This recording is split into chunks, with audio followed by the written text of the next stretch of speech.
going on, homies? It's your boy Stumped back for another OPTC video, and in today's video we're doing the end game player tier lists for the wrap up of the 10th anniversary. And in today's video we're focusing on the big three, well really the big four now actually, kind of maybe five honestly with co-op, but as of the last endgame tier list we were focusing on the big three, and that is PvP, PvP, Super Boss Kazuna and 10-star Kazuna, and Treasure Map. They're the big three game modes that come around once a month where you basically can use anything that's not within the boosted meta. These characters that rate very highly on today's tier list will usually be very good in those three game modes. However, since about a year ago, we got PKA. So PKA kind of crept a little bit more into the tier list because from level 100 to 150, you don't really run the boosted list, which is very nice. I do love PK in that regards of not bringing boosted characters to kind of give some of these other very powerful legends a really, really good run within the game. Now, we have a game mode called Co-op, which is very new, but obviously has shone light on characters that can kind of satisfy a lot of areas, do a lot of things for your teams. And in today's video, like I said, we're going to pretty much focus on those 5 areas. And the character that sits very high on this tier list is pretty much going to shine in all of those areas. But just be mindful, this is my personal opinion playing the game. We're going on stuff like power, class, color, strength of the unit, the speed, the safety, the durability, all of those things come into play. Again, this is just a personal opinion. There's no like point system or anything like that. So if you guys agree, let me know down below. If you disagree, let me know down below. Love discussing this kind of stuff, and an endgame tier list for some of you guys that have been around for a little while is always a really good place to do that. But if you enjoy the video, make sure to belt the like button for me. Hit the subscribe button if you're new, and hit the bell notification so you don't miss out on any of the fun stuff here over on the channel. Most importantly, enjoy the video. Let me know what you guys think down below. With that said, let's take a look at the 10th anniversary endgame tier list. As of the 9.5 anniversary, this is what the endgame tier list looks like. Just to quickly go through the tiers if you guys are new here. The top 10, this is the order of my top 10 characters as of about 6 months ago. These were from 1st to 10th all the way here. And obviously, like I said, these particular characters are all super valuable within PvP. They're all very good in Super Boss Kazuna. They're great with utility, doing damage. You name it, these characters can actually do it. Zora Sanji for endgame players, I do think is the best character in the game. And honestly, I still think that, even though with the anniversary characters. But we have a lot to talk about, so we'll go through that in a second. You've got the Gear 5s. However you guys want to cut it, no matter what it looks like. If you say they're the same unit, if they're different units, I think they're equal in their own right. PvP and Grand Party, obviously this guy like shines. This guy shines in regular content. They both have very good aspects in both of those areas as well. One's just better than the other. Next, you got Roger and Odin. Very good PvP unit. Very, very good rush character. Any character that has rush, super tandem, final tap, they're pretty much going to find their way up the top here. You got Kaido, Sanji, and Zora from last year's anniversary. Nami from the New Year's of 2 years back. We've got Uta still holding her own, and then the New Year's Yamato. Next, we've got Meta. These characters are all basically just very good on their teams, but they're just sort of like just outside the top 10. And look, we're going to do a lot of changing today, like a lot of changes. But you've got stuff like Nami, Karina, Kate with their attack down removal, damage reduction buff of Yamato, Bonnie with the amazing damage output that she can provide and the utility she has, Luffy, Yamato, their crazy damage outputs, Robin and the double conditionals, this Uta and her utility, Ace Yamato for just like clearing everything with their utility, Momo just being an absolute Chad still with EXP gains and whatnot, Big Mom with her double conditional, and then Cross Skill with what they can do with their triple special activation, or pseudo anyway. Next we've got Amazing. These characters are pretty much just outside, sort of like the best of the best. We make our way down here to Super Subs. All of these characters, you're just never using them as a captain, but that doesn't take away how good they are as a substitute unit in the game, or utilizing them as a sailor. Like, if you're running these characters, for example, like Hiyori, like, you're never, ever going to be running Hiyori as a captain. But that she's just so valuable as a sub. If they're like a bit better in other areas, for example, like Robin can sort of be used as a captain or as a sub. Most of the time you're going to be using her as a sub. She's kind of the exception up here. But for example, Big Mom, most of the time you see Big Mom used as a sub, but you definitely can use her as a captain, and she works very, very nicely with the color affinity buff and then being the double EX booster. But this sort of tier here, 9 times out of 10, you're going to be utilizing them as substitute units, or as sailors, as they like to call it. But again, we're going to be doing some big changes, so make sure to hang around for that before we dive into all the fun stuff. Making our way down now, we have the PvP tier.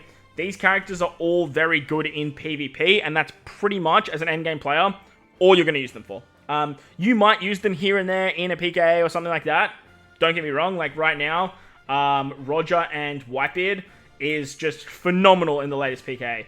As of late, Robin and Koala have been disgustingly strong in PKA. However, it doesn't mean that they're always going to satisfy the need every single time it comes around. Kind of like how, for example, you just like see Zoro Sanji pop up, or you can use some of these crazy characters above to sort of make shift really powerful teams.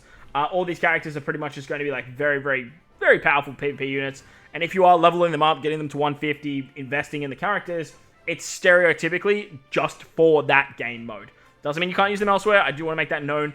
I just want to give PvP its own tier, because like that's pretty much all, like the only spot you're going to be using the character in, to be honest. Next, you got Treasure Map Speedsters. All these characters are basically used in Treasure Map, and that's kind of it. Again, doesn't mean they're bad elsewhere, and doesn't mean you can't use them elsewhere, but 9 times out of 10, if you are leveling these characters up, or you have these characters level up, it's because you were using them in a Treasure Map to kind of speed wave content and whatnot. Next, we've got the Grand Voyage tier. Obviously, these characters, they can be used elsewhere, but you're pretty much leveling them up for Grand Voyage, and then they're going to sit in your box and collect dust. Like, it's unfortunate, but we do need to give credit where credit is due for Grand Voyage, because it is a big part of the game, and obviously it's a very end game thing to be doing. But if you are a newer player looking at what characters you'll need for these areas, these characters here, if they're not already in the upper tiers, are going to be the ones that you want to level up for particular Grand Voyages. And I've done a tier list on each Grand Voyage, so make sure to go check that out as well. But again, I just had to sort of put them somewhere. Next, we've got support, the support tier. Again, if you're a newer player and you're looking at these characters, you're pretty much only going to level up their support and then just let them sit in your box. Some of the characters hurt to be here, like Doflamingo could probably go up into PvP, but like Shanks, for example, like Doflamingo, these characters are all very good, and you definitely still can use them. Like I said, it's just we're in an era now with OPTC where most legends, and we've had so many legends, can clear most content that we kind of have to be a little bit ruthless. As for not really ever going to use, you should probably be up here. As for not really ever going to use, like these characters just kind of don't see that much play, like at all. Like Sugar, you could probably argue maybe PvP, but like, yeah, it's just kind of is what it is. Again, we have to be ruthless with these units. I guess you could go up into Grand Voyage tier, right? Just because you are very good in Grand Voyage, but like that's kind of it. We're gonna have to be ruthless just a little bit here, but like I said, we are gonna make some changes. Plus, we're gonna go through all of these characters and add them onto the tier list. So let's take a look at never really gonna use. Let's see what characters can move up. Straight away, we're gonna bring Pudding up to PvP. Pudding has found her way onto the Int team, and that's because of the new Luffy, but her cooldown is exceptional. 35% cooldowns on a 22-second cooldown is nuts, especially because of S-Hulk as well. Just absolutely fantastic PvP units. Mihawk, you can probably make an argument for me, is good in PvP. This Yamato got a level limit break, and once again is very good in PvP. Crazy that they're giving Super Sugos level limit breaks, but yeah, it's very, very wild. But she's very, very good in PvP once again. She's pretty good in regular content too. Lucy just got a 6+, so we can probably take him out. Bonnie got a 6+ as well, and Dex Luffy got one as well. As for everyone else here, Marco has a fantastic support. Look, I want to move Marco up because of the EXP buffing, but EXP is not like a must farm in the game, so just be mindful of that. Halloween Shanks has actually a really good support. This Akanu's got a great support for stats, so definitely max him out.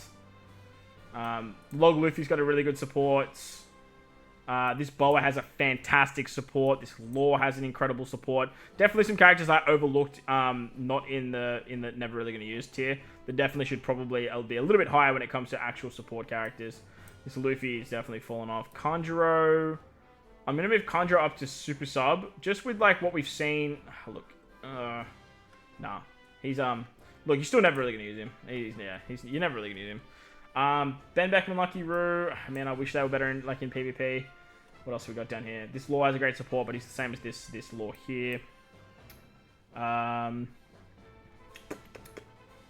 This 6... Are we... Surely we got 6+ Law on the tier list somewhere.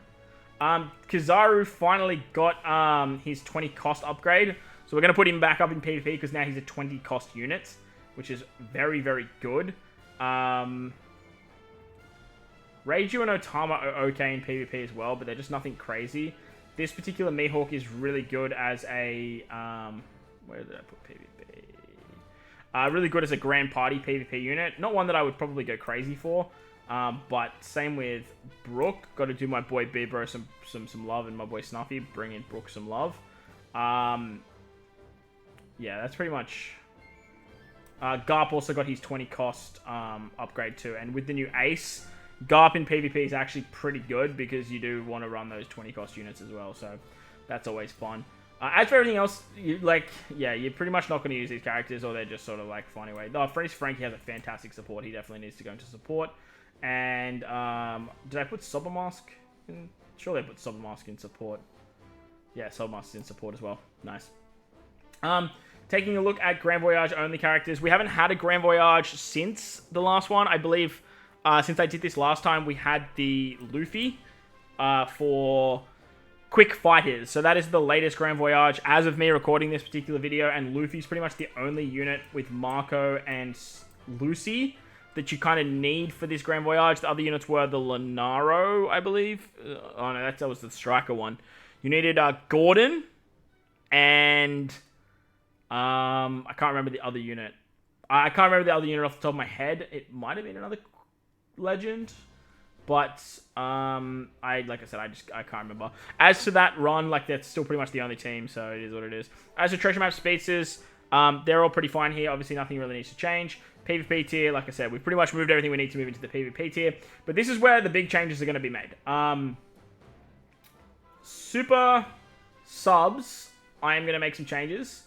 I do want to bring Luffy up into the amazing tier. He's just, with PKA being such a prominent force, he's actually fantastic. This Luffy I'm going to bring down and never really going to use. Oh, you can use him in Grand Voyage. He's actually really good in Grand Voyage, but he's not like the most broken character for Grand Voyage.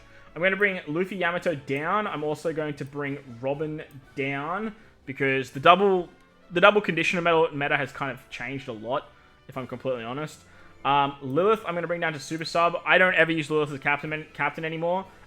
With the release of Atlas, who we'll talk about in a second, yeah, you're really not going to be using that unit.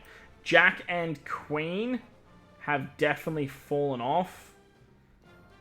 Jack's still really good as a sub, especially if you have the Tesoro ship. But with the buff, or the update they gave to Queen and Alba, like, both these units definitely fell. They're okay in PKA, but that's probably the only area you're going to use them. Alba's still great because of his captain ability to just avoid anything, and he's a powerhouse booster, which works great with the new Luffy. This particular Luffy, even with his level limit break, is pretty much just a super sub. I don't really see you using him anywhere else. Hiyori is going to move up into amazing. I think, look, you're never using Hiyori with anything else besides being a substitute unit, to be honest, which kind of sucks. Next, we got Straw Hats. I'm going to bring them down. They've definitely seen their time in the sun. I don't see them as a top echelons character anymore. I'm going to bring Dofi and Sugar down. They proved that they're not exactly the craziest units that I once thought, or that I saw the potential in. This Law also can be dropped. He's just been power crept in his damage output and whatnot nowadays. And Moria Perona, they're going to be great for cross-guild teams. But cross-guild's pretty much a unit that you're only really going to use as a sub. You definitely can use them as captain, don't get me wrong. But yeah, they're definitely something that's fallen off. As for Burgess, look, Burgess, I'm going to put down in never really going to use. Because his captain ability only removes the attack down when over a certain amount, rather than under, which kind of sucks. Depending on what it looks like. But for the super boss that he was out for with Blackbeard, yeah, it missed the mark something fierce. Like something fierce. As for Yamato, I'm going to drop Yamato down. I think it's time we brought Nami down. I honestly really want to bring down Zoro and Sanji as well. I think just with Zoro Sanji being so damn good, bringing these two Zoro Sanji characters can just be a massive challenge. Like a massive, massive challenge. I think Uta has definitely shown her worth. Kaido is definitely still a very good character. And Roger and Odin are definitely a character that has fallen off quite a lot. But definitely not fallen off a cliff to the point that they're not usable anymore. As for Odin and Toki, I'm going to bring them down to super subs as well. The slashes are still great, don't get me wrong. But them as a captain, they're just not there. They're not there at all. Rayleigh Gaban, I'm going to keep it amazing just because of the attack down removal in their captain. And that the way they work with Roger is exceptional. This lore is still freaking fantastic. And you can definitely use him as a captain like all of these units can be. This Luffy, I want to bring down, honestly, just to PvP. Same with Ace. I don't think Ace's special is ever going to be good. I know the double conditional boost is great, but we've hit an area where the double conditional booster... We've got so many buffs in the game that the double conditional buff is just not exactly where it used to be. And the fact that he has a 99% HP card is a huge problem because you need HP to use rush abilities. So that's just really not fun. As for Yamato, the version, I'm going to bring her down to amazing. And I'm also going to bring this Uta down to amazing. I don't like putting the Utas as the same character. Just like I say with the Gear 5s. But this Uta still shows that she is by far the best Uta in the game. Like, it's wild that the original copy is the best Uta. Like, it's crazy. It's actually crazy. So, that is the changes. I don't really see too many big things that I need to change. I am going to bring Nami Karina up for now. They showed how amazing they are in co-op. They're exceptional in Treasure Map. Pretty much always going to run them in Treasure Map. You guys see how disgusting they are in PvP. I don't think they're a top 10 PvP unit offensively anymore, but defensively and on offensive teams, they definitely still can work. Yeah, like, the ability to just have two specials in one unit is crazy. It's kind of nuts. So, I definitely think their value is incredibly high. So, they're definitely a top 10 for the endgame tiers. I think, like, probably Super Boss Kazuna is probably the only place they don't shine. But 10 star, they definitely can. So, let's scroll on down now. Let's take a look at the units that we have to talk about. We have, since the 9.5 anniversary, we've had a lot of Egghead stuff. We had the 10th anniversary with the, like, dawn of the new era Luffy shenanigans. And then we kind of went back into some Egghead stuff for, like, a second. And then we're back into the 10th anniversary, like, memory of the Straw Hats with Zoro and Sanji. So, starting off with S-Shark, obviously a PvP legend. Very reminiscent of S-Hawk and the Seraphim. S-Shark is a fantastic PvP unit. 20 cost unit, obviously, being with the new update. Fantastic on Dex teams. He's basically a pseudo version of Anniversary Zoro with his counter abilities and the amount of tanking he gives to Dex. He's a very, very good character. I don't see him even remotely on the same level as what S-Hawk is, and you guys would have seen that in my PvP tier list. However, I do think that he's still a very good unit, and most of the time he's going to pop up on a Dex team if you have him. Dex have got so many buffs to PvP that we're actually going to talk about, that S-Shark kind of holds his own, even though he does buff fighters. As for Atlas, Atlas is the character that kind of replaces Lilith up here in meta. The cerebral int kind of centric team works really, really well.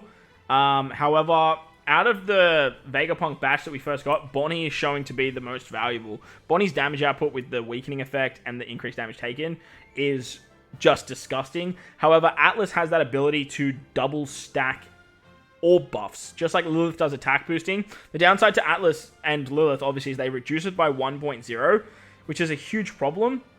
Because then they basically turn, like, say, a 2.75 into a, what's it called? Like a 2.75 into a 1.75. However, Atlas can be an attack booster, she can be an orb booster, she removes attack down in her captain ability, she can remove damage reduction and bypass defensive effects with her special.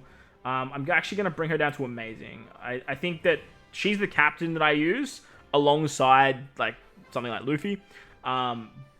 But what we were doing with Bonnie, Bonnie's just better. Like, so I can't put her on the same level as Bonnie. I can't do it. I think Bonnie's just way better. But she's going to be one of the best cerebral characters you can use. She has great synergy with these characters here, obviously. And the attack down removal is just always very, very valuable no matter where you go. Like if you're in PvP, sorry, not PvP, except for PvP. But in PvP, Atlas is a freaking demon as well. Like so freaking good. As for Vegapunk, I think Vegapunk is good, but I don't think Vegapunk is like disgusting.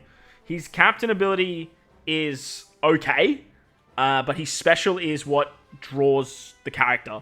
He can turn powerhouse characters, as long as they're the second class powerhouse, into cerebral, which obviously works great with the Anniversary Luffy, but he has the ability to give you an attack boost, an aura boost, a chain boost, a conditional boost. He can just give you 2 buffs on the team for cerebrals that you may or may not have. And he also has a very unique ability that allows you to double increase them, which is very powerful with the new anniversary characters. With stuff like Shanks, obviously being cerebral as well, increasing attack boosts, you can then increase, say, this attack boost by 1.5 times and then increase it again by another 0.5. So say, for example, you have a 3 times attack boost, you increase it to 3.5, and then you use Shanks to do the 1.5 times multiplier on top of that. You get a massive multiplicative buff that makes Vegapunk very, very valuable. On top of that, Vegapunk can give you an attack, any buff that doesn't trigger the interrupt of the enemy. So if the enemy right now, so for example in PK, Mihawk,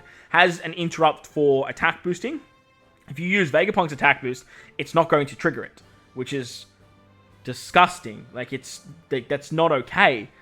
Like, it's not okay at all. To be able to just bypass that is kind of nuts. Obviously, we saw that with, like, the V1 Roger shenanigans with his, like, red Haki ability, but this just literally doesn't trigger it. It's like a silent, like, I am the greatest scientist and you didn't even know I did it buff. He's going to be used as a sub. He's very, very good as a sub. The problem is with him is that he has a super champ too, but the problem is with the character is that he missed the mark as a captain. All in all, though, as a sub, I can definitely see him being used on that sort of cerebrally based team with, like, Luffy as a captain, too. Next, we had Bonnie, the 6+ of Bonnie. I'm going to put her over here in PvP. She got a side grade. She went from being a fighter free spirit to a cerebral free spirit, I believe. Maybe she's cerebral fighter, I can't remember. But she got a very interesting buff with her level limit break and whatnot, turning into a chain boundary, which is exceptional, but then went from attack boosting to color affinity boosting. This is a big problem being a color affinity booster. Attack boosting obviously is just infinitely better. However, her PvP got massive buffs. PvP in Int has evolved so drastically and so well that they are now a formidable team. Bonnie, Atlas, Hawk, and then like Luffy when we talk about that, just make an exceptional combo. And then this is why Pudding is so good too, because with Atlas you need 5 cerebral characters, and now Bonnie being cerebral works great. On top of that, she has a very unique ability that stuff like these 2 characters have, where she can actually roll back specials. And having the ability to roll back a special is so valuable, even though it is only above 70%. It works so well in keeping these guys, this unit Pudding, increasing your cooldowns, and then having stuff like Luffy and S-Hawk go without taking too much damage or too much rollback yourself. So Bonnie's exceptional in PvP. She got a very nice 6+ and a very good level limit break. I'm not discrediting that, but at the same time, as an endgame player, I just have not used Bonnie outside the boosted meta since she got her 6+ and whatnot. She's only been used in PvP for me, and I use her quite religiously, to be honest. I use her a lot in PvP. Next, we've got Law, Beppo, and Kid Killer. Interesting. Law Beppo, honestly, I don't think you're really going to ever use. Law Beppo, they're a base attack booster. They can be a guaranteed conditional booster, which is great with their super swap and stuff. They are a law-based unit, which is pretty good because you can use that for Luffy. However, I think there's just better options for the teams they go on. They can give you massive, massive buffs, though. Like, they can give you a huge base attack boost. Huge, what's the other buff they give? Maybe it's just base attack boosting. Maybe it is. And then they give you a huge conditional boost. That's the other one. But again, I just don't really see a place where you're really going to use these character. Obviously, in Grand Voyage, you definitely can use Law Beppo. Maybe in the Cerebral run, I'm not 100% sure. I haven't really looked at it.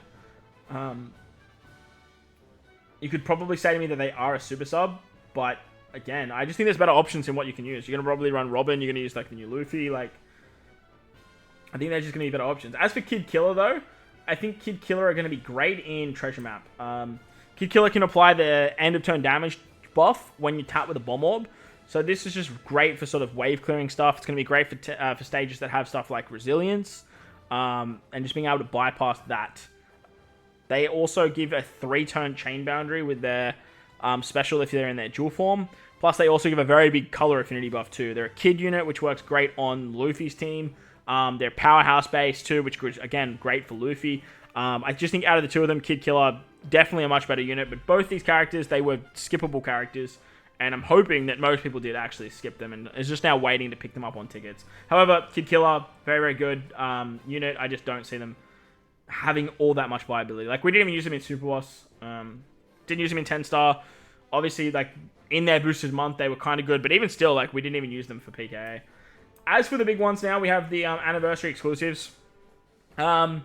Anniversary exclusives we might save till last, honestly. I think it's probably best we talk about them last, as they're pretty much going to be the crux of the excitement of this video. Because, look, they're anniversary Super Sugos, and all of them are very good, and even Roger as an anniversary exclusive is very, very good too. So, the interesting side character that came out of the anniversary was the 6+ Super Tandem Luffy. Super Tandem Luffy getting a 6+ is awesome. He definitely needed it. They went a little bit more fighter-centric with this particular character, rather than Dex in PvP. And when we talk about PvP in this particular character, I still think that this Luffy's better. I think the buffs got a little bit bigger. However, this 6+ Luffy only revives fighter-based characters, and there is no world that you do not use the Gear 5 Anniversary exclusive Film Red Luffy over this guy on the fighter team. Even though you're not buffing fighters with that Luffy, it doesn't matter. Like, this Luffy's just nothing compared to him. However, in regular play, he did get a very, very good buff. He still removes the 20 Tons of Despair, which is great.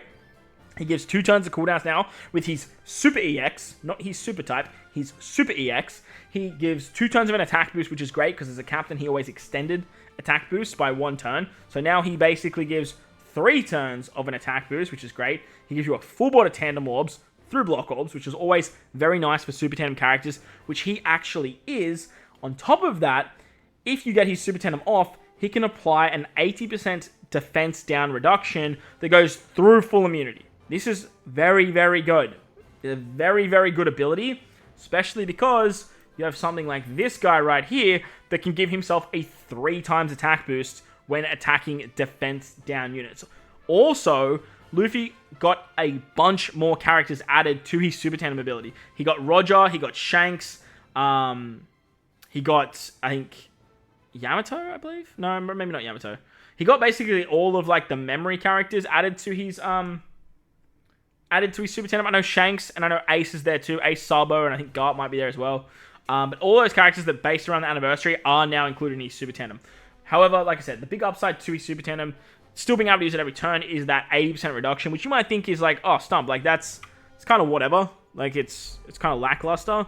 But like I said, we have so many buffs in the game now, like so many buffs, that trying to fit all of them on a team can be very, very challenging. Like, it can be a very, very hard task.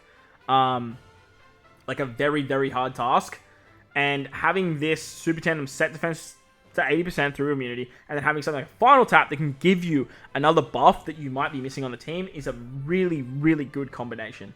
Like a really good combination. It just allows you for so much more damage in your team building. Look, he's still a good PvP unit. I'm not going to discredit that. Like, but this guy's just, again, he's going to be the guy that you bring. I'm going to bring Robin down here as well, by the way, because, like, again, the double conditional matter is kind of, it's kind of gone. But as for this Luffy, yeah, utility, great damage output. The EX is great with cooldowns. He still gives cooldowns. He's just a very, very good character. Unfortunately, we don't have access to him right now unless you summoned for the treasure map. He was the highest booster, which is kind of crazy. But a very nice buff for Super Tandem Luffy. Next, we got S-Snake. I'm a huge fan of S-Snake. Like, a huge, huge fan of S-Snake. I actually think S-Snake is, like, honestly, probably in meta. Like, I'm not even kidding. And most people might look at me like, huh? Like, what? But she does basically what Bonnie does, in the sense that she can apply increased damage taken that can go through full immunity too, by the way. Goes through full immunity, as well as apply a weakening status. And I believe off the top of my head, she's a 1.5 times weaken status. I might be incorrect there, and look, let me know in the comment section below if I am. However, the units that can give weakening and increased damage taken are just very, very valuable. Like, very, very valuable, because that obviously weakening buff goes hand in hand with that ability, but she also has a massive 2.0 chain buff that cannot be removed, which is great. But she also has that unique ability, just like Burgess, where she can remove your attack down if you're above a certain chain. And look, that's a great ability to have. It's probably not one that you're going to see a lot of play with. She also can remove the healing turn to damage, which is a really, really nice ability. Kind of like this Boa removing pain. But she does a lot of damage. She does a lot of damage. In the latest Kazuna, I was using her on my Dex team, like for Super Boss, and she was doing well over 1 trillion damage on the team that I used her on. Sorry, that was for the Psy variation, because she's a powerhouse character. So she could find a way to sort of make the Luffy teams better, while also still fit into something like the Verse Quick teams and do really, really well there. Look, I don't know how long she'll probably last here. It depends on like what damage looks like, and if we see more of those chain effects, anything like that. But she's going to be the unit that I go to rather than something like Burgess. Like, the big reason I wanted to drop Burgess as well is because if I am going to be using a character for that attack down above a certain chain, like S-Snake, she's going to be the one that I go for. She also has a heal ability, which is quite nice. And she also gives % damage reduction buff, which is a very, very unique buff. And again, a big reason why I dropped this Yamato, because having the ability to be increased damage taken, weakening effect, and the % damage reduction, which she gives 80% damage reduction too, by the way, so you can use her as a captain. She goes up to a 6 times captain too, which is kind of nuts. Utilizing her as a captain to get all of these buffs is phenomenal. Again, for me, she screams so much similarity with Bonnie that's a big reason why I want to put her up in meta. I mean, look, it's crazy how good they made this unit. She doesn't have that much utility or anything like that, but like still, she goes crazy with her damage output. Next, we got Lucci. 6+ Lucci, I think most of the time you're pretty much only going to use in PvP.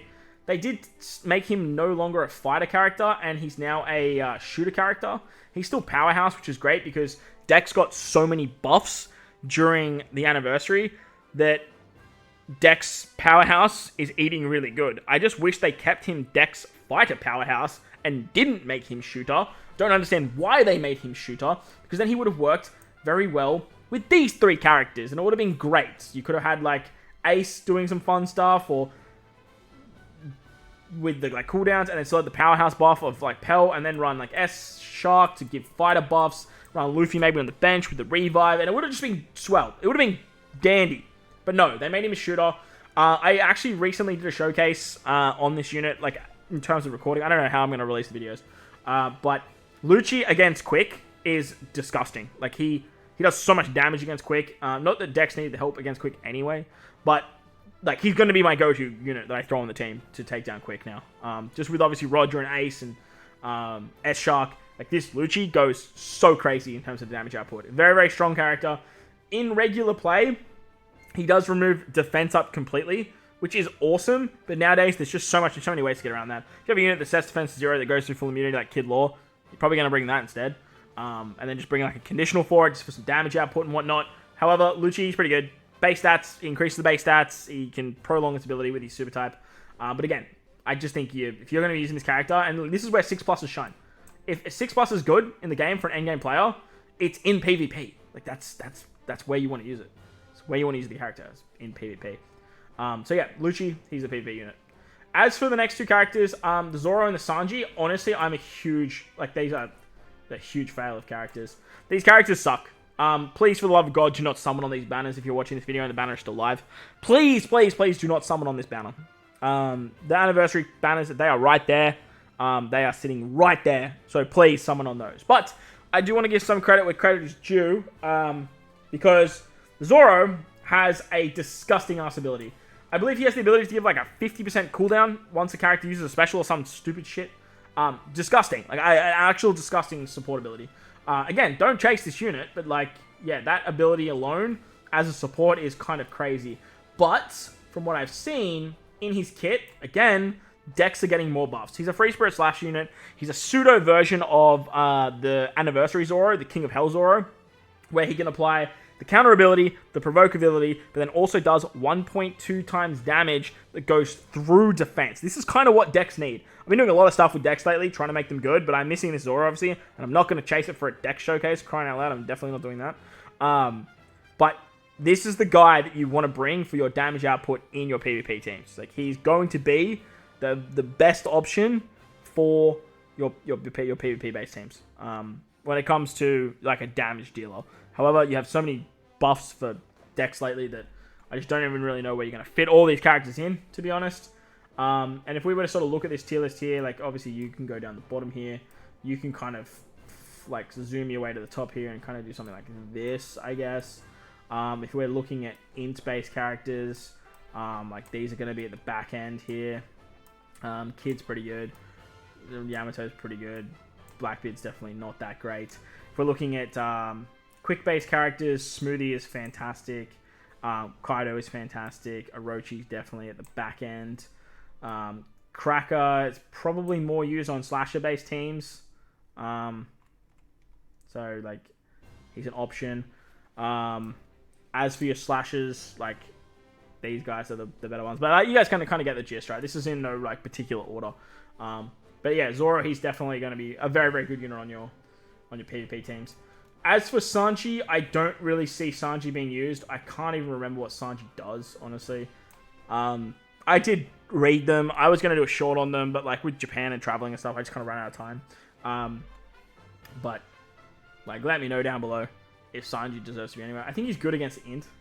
And he's a free spirit fighter, though, so, like, that kind of sucks in that regard. But let's not talk about them for too long, because, like, we have the 4 big ones, and I'm already well deep into this video, and I kind of don't want to have you guys hang around for as longer than you actually need to. But with the 10th anniversary, based around the start of a new era, we got an anniversary exclusive Roger, we got a Super Sugo Luffy, Super Sugo Shanks, my boy, and then a left field Super Sugo Ace. Wild that we got a Super Sugo Ace.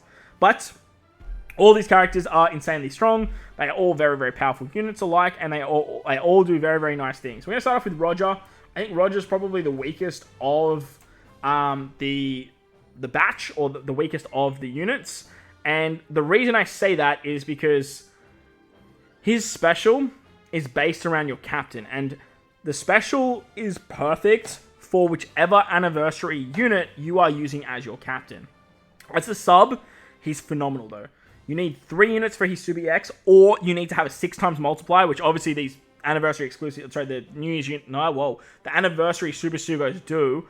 But Roger is going to be that extra piece to the puzzle for your damage. Obviously with Luffy being an attack booster, Shanks being a color affinity booster, and Ace being a orb booster, and then having the respective opposites in their Super EXs, Luffy being color affinity, Shanks being attack boost, and Ace being Shanks being an orb boost and Ace being an attack boost.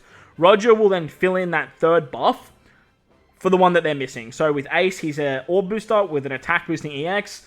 Roger, if the captain is Dex, will be a color affinity booster. If your captain is Powerhouse, which Luffy, you're going to have an orb buff.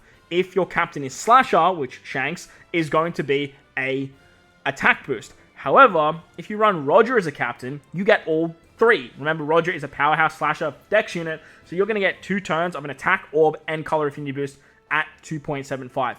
On top of that, these buffs can't be blown away, and he gives you the ability to extend them by 1 turn. So that way you can get 3 turns of your respective buffs, one of them which can't be blown away, and then the other 2 which are reminiscent to whatever captain you're actually using. Plus, he's going to be the other EX that fits in the gap. This is phenomenal. Like, having a Super Dex, Super Slasher, Super Powerhouse in one unit is disgustingly strong. He has exceptional utility as well. He's going to basically remove attack down and defense up, kind of like how Momo does attack down and damage reduction. Roger is basically taking care of the rest. He gives you belly as well. He's an EXP captain. For me, he kind of replaces Momo, but doesn't replace Momo because Momo does end of turn damage and stuff like that too. But Roger is a rainbow booster. He's just exceptional. Like, he's exceptional. He's great in PvP too, 6% HP cut. He's going to be my go-to every single PKA, so definitely level him up for level 90 teams. He's just good. He's just a very, very good anniversary exclusive. His super tandem as well is disgusting. A lot of people are like, oh, the super tandem's whatever. But this guy obviously works with any of the anniversary exclusives. And they are a turn 1, like a first tap rush. So you can rush with the anniversary exclusive. Sorry, the 10th Annie Super Sugo. Rush into Roger. Activate a super tandem at a 2.5 times attack boost, I believe. Or might be higher. I think it's 2.5.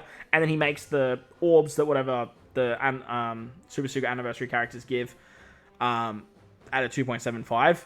And then he also gives a tandem orb, which he locks. And that goes through Wano orbs. That goes through Rainbow orbs. It's just, he's very, very good. He's very, very good. And I feel like he's going to see a lot of play. On top of that, he removes Special Bind as a captain. As a sailor, he removes Special Bind and Special Reverse himself. He's very, very good. As for the 3 Super Sugo units, I'm going to put them straight up here in top 10. It's probably no surprise that they are all top 10 units. And in my eyes, I believe, even as an endgame player, they are all just as good as each other on paper. On paper, like they are literally just as good as each other. As time goes on, I will make a bigger judgment on which one I think is the most valuable and which one is the better unit. But each of them brings something to the game that is drastically needed for a particular class or a particular color or something like that. For the meantime, I have them as the equal best third unit in the game. I think Zoro Sanji still the best unit in the game. I think the Gear 5s, these two Gear 5 units are closely following that of Zoro Sanji. The abilities that this guy has in just regular play is just so good. Bypassing defensive effects in Treasure Map. Revive ability, which is great too. He's a demon. Like an absolute demon. Plus in co-op, we saw how good he was as well. Gear 5, this guy is just absolutely phenomenal still. I'm leaning more towards this guy as being a better unit overall. But seeing what Gear 5 does in PvP is still very, very strong. And then I have the anniversary units. The upside to these guys are they all are 6.5 times captains. They're all 4 times buffs. Shanks being a color affinity, like I said, Ace is an orb, and Luffy is an attack boost. They can extend their buffs as captains, so they give 3 turn buffs instead of 2. And if you already have the buff that they want to give, they are going to give a secondary effect. Shanks is a chain booster or chain boundary. Ace is a conditional, and Luffy is a base stat, which work across the board no matter what team you put them on. On top of that, their Super EX can change classes, just like Zoro Sanji can, to make other units work on their teams. They're just so good. And in PvP, they're all demons as well. Like, Luffy literally revived the in-team. Shanks just walked in on Slashes, which is one of the best teams in the game. And Ace is just a must-bring on Dex. It's just absolutely phenomenal what these guys do. As of right now, I think as an endgame player, Luffy is the most valuable to have. Just flat rate. Just Luffy's the best to have. Next, I believe Shanks is probably the best to own. But I do think that Ace is probably a little bit better, but I think Shanks is more valuable to own because Cerebrals definitely need the help. Shooters, you're not going to be doing anything with it anyway, and Dex have so much already. Like they are stacked. Where Sai kind of is falling off just a little bit, just a little bit. Luffy definitely helps int way more than what. Actually, I want to do this. I really want to do that. If you make this guy work, though, he works. Like, his rainbow damage is still so good. As of right now, I'm going to leave it like this. I think that's probably the best way to put them. The utility, like, these guys are all just so good. But as for, I'm going to put you down here. And I'm okay with that.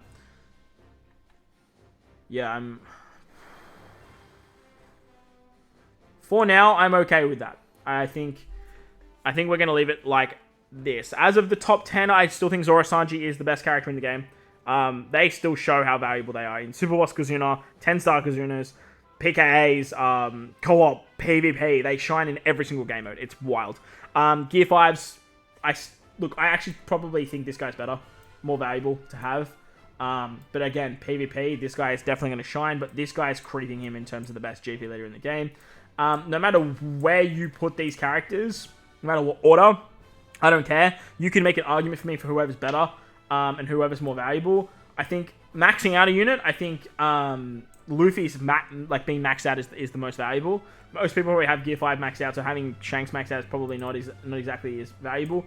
But having Sanji maxed already, and then having like a final tap of Yamato, means you're probably not going to need Ace's Rush. So again, I think that's where I stand on the anniversary characters. In terms of value for your account, again, as an endgame player, I think Luffy, and then Shanks, and then Ace. But again, if you have it in different order, I wouldn't hold it against you. Next, we got Uta. Uta's just, again, continuously shows how valuable she is in PKA. I'm sure she'll shine in co-op. I don't doubt that at all with her paralysis and her special reverse removal. She's great in PvP, even though cerebrals aren't exactly there. She definitely can see play. And again, you could technically classify her as 3 units. Nami Karina, definitely move back into my top 10. Great in PvP, great in Treasure Map, great in 10-star Kazuna. Very, very good in co-op. Fantastic character. Next, we've got Roger and Odin and Kaido. I think I have Kaido a little bit higher than Roger and Odin. They're both equal in PvP in my eyes. Kaido is probably a little bit worse than Roger and Odin in PvP because Roger and Odin need to be on that quick slash adrenaline team where Kaido doesn't need to be on the strength team. However, Kaido's ability to remove barriers, apply end of turn damage, apply a burn ability is invaluable in Treasure Map. They're both massive damage deals when it comes to 10-star Kazuna and Super Boss. And when it comes to PKA, no matter which one, like if you have the type advantage, I feel like they are going to be your go-to captains for that particular class. For that particular color. So I definitely see that. Like rounding out the sort of meta tier, I think that Roger's definitely up there. These Nami and the anniversary exclusive are definitely fallen off now in terms of how valuable they are as captains. I'm still doing stuff with Nami in the new PKA. Like I still made it work. But like it's not as easy as it once was. Yamato, she's pretty much only good in like big damage teams now, really, if I'm being completely honest. But like maxing her out is just, it's so good. Same with K-Dad, great in PvP, great in regular play with the attack down removal. Bonnie's damage output, the EXP of Momo and his end of turn damage, as well as his utility is great. Ace Yamato is still fantastic in their utility as captains. In co-op, they were very, very good. Same with Momo. Momo was very, very good in co-op. Big Mom still very good in big damage teams. Very, very good as a PvP unit. Great as a leader, great as a sub. Very, very nice. Cross Guild, honestly, I'm a massive fan of Cross Guild. I think Cross Guild are like phenomenal legend. Their pseudo triple special with their limit break expansion makes them so valuable and so much easier to use. The downside is you do need them to be limit break expanded to get all the fun stuff. S-Snake, a wild addition to meta, honestly. Like it kind of blows me away that she's this high. And then everything else from down below, like it just kind of makes our way down the list as we sort of continuously go down. I want to bring you probably down here somewhere. I'm going to bring you down like this. This is really in no order, but I kind of want to order it. The top 10, though, definitely in an order. But let me know your thoughts and opinions of the tier list down below. Do you guys agree or do you disagree? I'd love to know. Don't feel bad if you disagree. Like, again, like disagreeing is part of life, and it makes for really good conversation. So let me know down below what you guys think of the tier list. If you guys agree, if you don't agree, awesome. Let's have a chat about it down below. But if you enjoyed the video, belt the like button. Hit the subscribe button if you're new or if you haven't done so already. Hit that bell notification so you don't miss out on any of the content. But most importantly, wherever you guys are in this beautiful world, please remember to enjoy the rest of your day. As always, homies, thank you all for watching. And I'll catch you all in the next one.